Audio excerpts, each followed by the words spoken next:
Okay, perfect. Thank you so much. You have your microphone as well. Hold that for me. Please close, Konstantinos, would you please close the door? How do we compete with that? Like, that's going to be really challenging. How do I compete? Those guys are, boy, they're smarter than me, but they're not smarter than both of you. That's it. We've got 10 minutes dedicated to entrepreneurship. You are both seasoned entrepreneurs.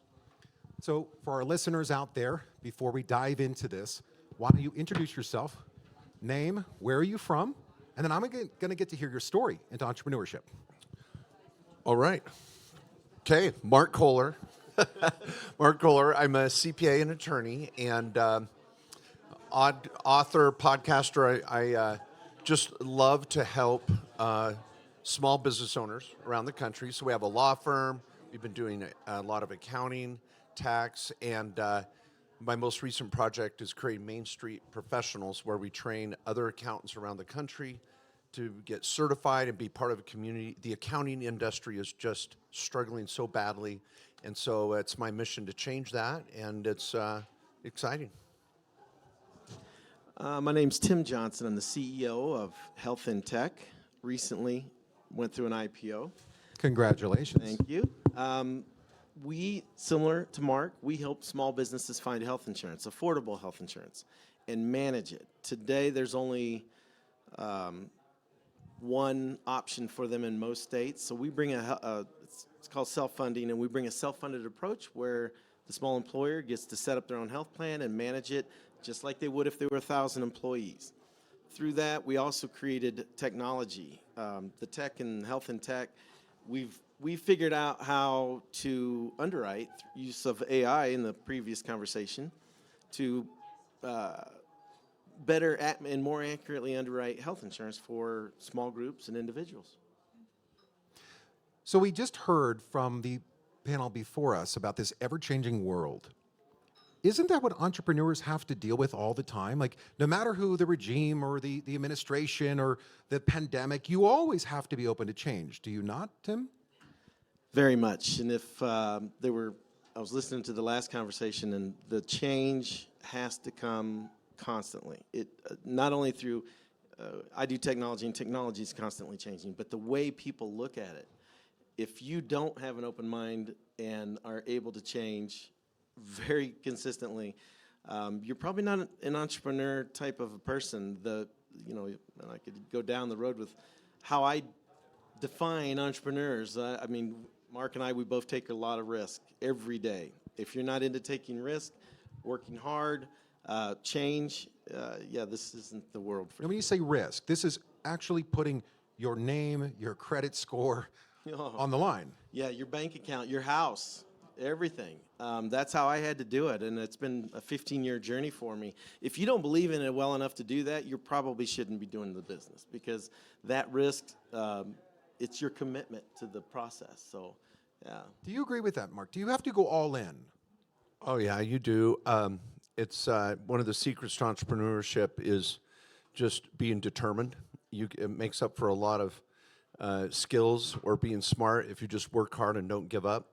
But one statistic I've always think is wrong, or I don't like, is that X number of business owners fail in the first 3 to 5 years or something like that, right?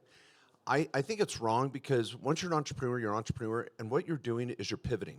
What your business looks like 3 years from now is never going to be what it looked like when you started. And that doesn't mean you failed. That means you succeeded. And when you're constantly changing, adapting, and pivoting, I think the outside survey companies or pollsters don't understand that your business didn't fail. You grew. You grew up, you made the change, and now you're more successful, and you've learned so much. And when you embrace that, it's so exciting. Now, you had an idea, and I think that most of us have ideas in something, right? I meet people all the time around the world that tell me they got this idea. And I go, okay, what's the plan? It's not just going to come to you, because in life, if nothing changes, nothing will change. Many of us have lots of people in our lives, and just because they have a heartbeat doesn't mean they're alive. And wouldn't there be truth to that? They spend their whole lives working for somebody else, and all these ideas went to the grave with them. Why are they so afraid? What is the risk? Well, I think fear of the unknown. Most of us are our primitive brain wants to stay in the cave. You know, it's safe. I don't want to go out and fight a saber-toothed tiger. And you know, when you stay in your own home or you stay in your little space, you can feel much safer. And fear is, I think, again, what we're programmed to be as humans, to avoid that. But I think everybody has that card table moment, that moment where you're like, I got an idea. And every small business starts with a big idea. And if I think everybody in this room could remember, when was that kitchen table, card table moment that, like, I'm going to do this? And that's that energy, that passion that overcomes the fear and gets you to the finish line. Now, you didn't just build a little company, Tim. You recently IPO'd it. Did you know this was this your goal? Because I interviewed somebody the other day that said he had a 5-year mindset. I said, well, talk about it. I mean, 5 years, 5-year mindset. Was that your cookbook as well? Was that the recipe? No, mine was purely out of necessity for me to fix something that I had a benevolent, the card table moment was my benevolent idea to fix healthcare. I had an incident 15, almost 20 years ago, and it was a very poor interaction with the providers. And I'm pretty stubborn, and about every job I ever left, well, I was about to get fired on anyway. So I thought, well, I'm just going to leave this job and start it on my own. And that was my benevolent idea. That was it. Yeah. 'Cause it's been explained to me that in life you're either at the table or on the menu. It's a great way to put it. The risk that we were just talking about, the risk that you have to take, that commitment. If you don't have, a lot of people have ideas, and I bet everybody in here said, you know, I thought of that at one point, and then it shows up at the shop or wherever you go to the grocery store or somewhere, and you say, I had that idea a long time ago. If it was me, I would be the one that built it. Well, it's that next step, that step that you have to take to commit all in to make it work. So there was a CEO here yesterday that his company is now over 700 million in revenue, and I was interviewing him. His name is Juan Naya Isden, and he said, we're just getting started. That's you, Mark. You were always of this mindset that is, man, we're just getting going. This is just the beginning. How do you continually find this fuel to keep being excited? And back to you, Tim, and I love you. I want to hear, like, where do you find the fuel? Well, I've done those 10,000 consultations with small business owners as a small business tax lawyer, CPA, and when you're across the table or on Zoom looking in someone's eyes and they're struggling, they're trying to get that small business off the ground or whatever, it reminds you of what it was like. Because when you're in the trenches in Main Street America, you're the backbone of the country. And all over the world, small business owners are what keep their country going and the economy and the community going. And I've had the fortune to be able to meet with these business owners over and over again, and that's what keeps it alive for me. It keeps it real, and so I can feed off of their energy and then help give them some direction and some vision. And I think all of us need to keep that same intensity and power alive. Yeah, the same thing, similar. I'm solving a problem for these people. When you get them health insurance that they didn't have before, or we do a lot of medical tourism, I'll send somebody to India to have something done. That out-of-pocket expense is always there, your co-insurance.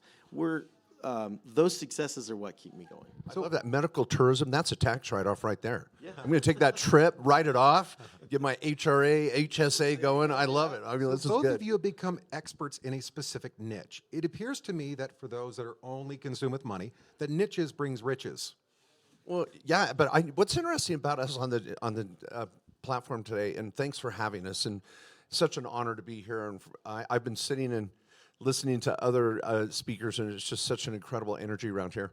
But what's cool about this is, as a small business tax lawyer, we're trying to help small business owners take a tax write-off for their medical expenses, build a savings strategy for medical. The number one reason for bankruptcy in America, medical costs. The number one reason retirees pull money out of an IRA or a 401k is to pay for medical.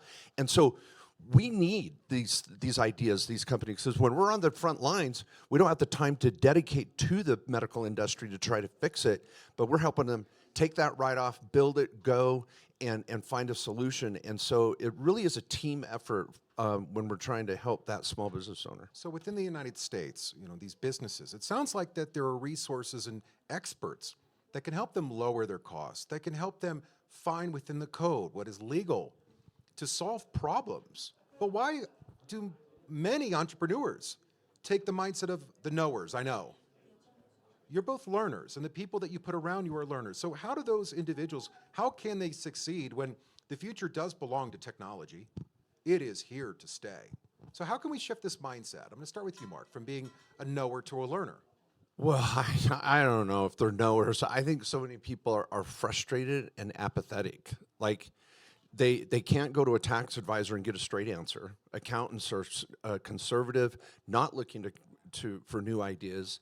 And so they just turn to TurboTax and software instead of trying to meet with a real advisor that has solutions. And so people just give up, and but they're starving for that help and advice out there. And so they may say, I know, but deep down they're saying, I have no hope. I don't think there is a solution. I know, whatever. But once they hear, well, there's something going on that could help me, tell me more. And that we have those experiences every day, right? Every day. The only thing more complicated than your own health insurance, because if I asked you right now what you had, you'd have to really think about it. Pull your card out. Your card has limited information. Nothing. Yeah. It's taxes. So both of us work in a field where do you go? You rely on that expert, that broker, that agent to help you out. One of my products is DIBS, Do-It-Yourself Benefit Systems, right? I want people to learn. If we can communicate better, in my field, we don't communicate at all. And frankly, there's two 800-pound gorillas between Blue Cross and United. They control everything. And they don't want you to know. They don't want you to get smarter, because then they'll figure out what the problems are and how to fix them. That's the problem. So my system, DIBS and HighCard, I want to direct people to a place where you can find all your answers. That's what it's about. So you both answered the call. I invited you to Davos to become my subject matter experts. Why did you say yes, Mark? Well, I said yes because I wanted to be here to represent that small business owner. I think there's so many big corporations and political think tanks and very, very smart people here, but the average small business owner can't be here, and they don't know what's going on here. And I want to be a voice for them and also take a lot of information back to the streets, if you will. And I wanted to talk about the family office. Every small business owner can have a family office. It's the third bedroom down the hall. You don't have to be a billionaire to have a family office. You can get your family engaged. You can talk about the legacy and your passion and pass it on to the next generation. And you don't have to have a bunch of zeros on your P&L statement. And it's exciting, but many business owners don't know that that's there for them. And I want to bring that message to the world that you are business. It doesn't have to be big to be a business that will change lives. So I'm going to change a little bit for you, Tim, because I invited you to Egypt. You said yes. We had an incredible couple days together. And you said yes to here, and last year as well. But what are you learning today? I'm curious. Since I just took the IPO, my job has changed overnight. The conversations that I'm having and who I'm having them with are completely different. I'm learning a lot about myself because I like being in the trenches. I want to be the guy answering the questions for the small group. I want to be the one helping. And now this whole role is starting to move me out and talk to other people that I don't necessarily need to help, and I found that I'm the benevolency with which I started the company, that's what I like. And that's what I'm learning about myself. 97% of every company is smaller than 100 employees in the country. I really like that, and I want to help them because they just don't have the services. Thank you so much for your time today. Thank you to our audience and to those tuning in. That's a wrap. Thank you. Thank you.